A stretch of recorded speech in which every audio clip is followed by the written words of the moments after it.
Welcome to Nittany Nation Overtime.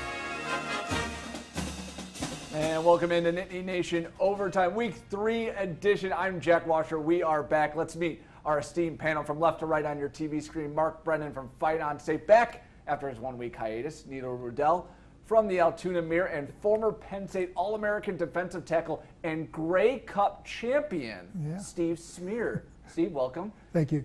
Guys, all right, Penn State 0-2 for the first time since the Bill O'Brien era. Now, granted, Penn State doesn't have a non-conference schedule like, Kent State or, Pitt to kind of beat up on. They've had to deal with Indiana and now arguably one of the best teams in the country. But, watching that game last night, Neil, as they lose to Ohio State 38-25, what are your kind of big takeaways as, it looked bad at first and they kind of hung with them, but in the end, 0-2? Yeah, I just think that they were beaten up front, and I thought that their offensive line would just be better. I thought they'd be able to run the ball even without established running backs. That probably was the biggest disappointment to me. Just the physicality up front on both sides of the ball that they didn't meet, and I'm glad we have Steve Smear here that can really kind of address it. But that stood out to me initially. Yeah, and I agree with that wholeheartedly, but I would also say this team looked unprepared again. I mean, you had two situations where they're in the red zone and get delay of game penalties. You have trying to hustle a extra defensive back onto the field after you call a timeout, and you end up giving up an easy touchdown. And then obviously the big mistake late by Sean Clifford. Sean Clifford has a tough first half, plays well in the second half, but then kind of wipes all that out with an interception. So I know this team is up against a lot, but every team is up against a lot, and it really doesn't look like the most well-prepared team out there, and I think it really hurt them first two games. Steve, watching, I know you played on the defensive side of the ball, but watching someone like Justin Fields, I know, not to knock your era, but I doubt there was anybody as dynamic as him. What do you think it's like for a defensive line going up against arguably one of the best quarterbacks in the country?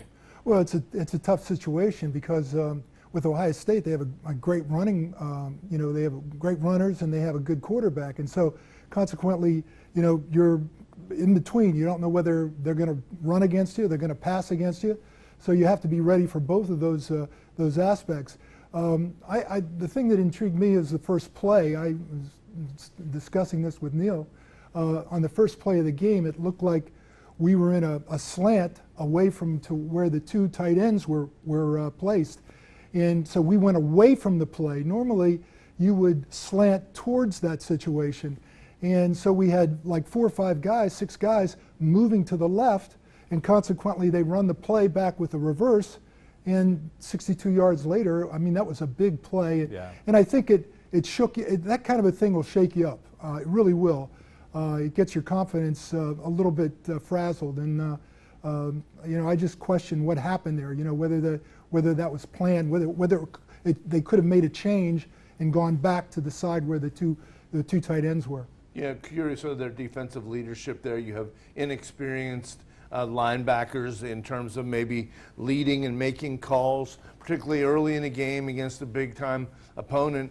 I would look at Ohio State's receivers. How many years in a row has Penn State been beaten by these receivers where guys get free in the secondary, tackling has been poor? I'm talking about a trend against Ohio State these last few years. Yeah, and to think, you talk about what Ryan Day did, the Ohio State coach in that game. They didn't even run Fields, and we all know he is a dangerous, dangerous runner. So if you're Penn State, I think that's of even greater concern. They didn't even bother running him because they didn't have to. He was picking him apart with his arm. Ryan Day was basically trying to keep him healthy for when they actually need him if they get to the college football playoff. So, yeah, I mean, Justin Fields, to me, I mean, that guy is as good a quarterback as we've seen, and we've seen a lot of good quarterbacks play against Penn State. But when you look at this defense, the safety seemed to be a real issue, and at points the linebacker play is an issue. Having said that, it definitely hurt them that Lucetta was not in there in the first half. Mark, Neil, you've been covering Penn State games a long time. How would you describe what it was like, what was supposed to be a whiteout game, and yet there was, maybe 1,000 people in there? I don't know what the exact numbers were, but it wasn't 110,000. Did they list in attendance? I don't think No, they did. it was still attendance. I mean, It took a pandemic to solve the traffic problem on Atherton Street, which is a sad commentary, but it was just eerie to me. You know, walking up a couple hours before the game, you can say hello to the Ohio State families, people that you were parking with. You know, you literally had a spot in front of Beaver Stadium. It was just very odd. Yeah, and I think going back to Steve's point earlier in the game, how Penn State was kind of knocked off kilter. Typically, when you have that 107,000 behind you, they're going to help you rally. But to Neil's point as well, you know, prior to the game, it was just an eerie quiet. It was so strange. But you can't use that as any sort of excuse for Penn State because every single team is confronted with the same thing. Coming up next, we dive in deeper to what's going on with this team and potentially at what should have been a strength of this team. That would be the O-line. Now, are they holding the offense back in 2020?